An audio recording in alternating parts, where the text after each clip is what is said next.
লা লিগা ফুটবল মৌসুম জুড়ে ধারাবাহিকভাবে দারুণ পারফরমেন্স এবং বার্সেলোনায় ৩ শিরোপা জয়ে গুরুত্বপূর্ণ অবদান রাখার স্বীকৃতি পেয়েছেন রাফিনিয়া।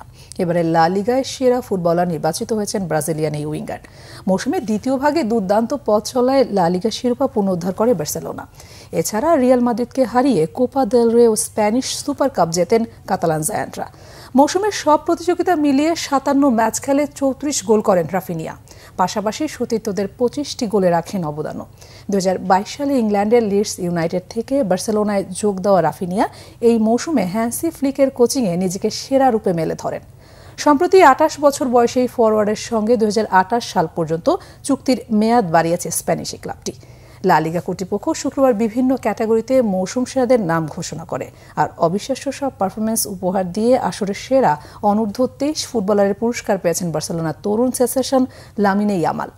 ১৭ বছরের স্প্যানিশ উইঙ্গার ধারাবাহিকভাবে দেখিয়েছেন পায়ের জাদু। মাঠে নামলেই প্রতিপক্ষের জন্য হয়ে উঠেছেন ভয়ঙ্কর। সব প্রতিযোগিতায় মিলিয়ে ৫৫ ম্যাচে গোল তার ১৮টি, অ্যাসিস্ট করেন ২৫টি।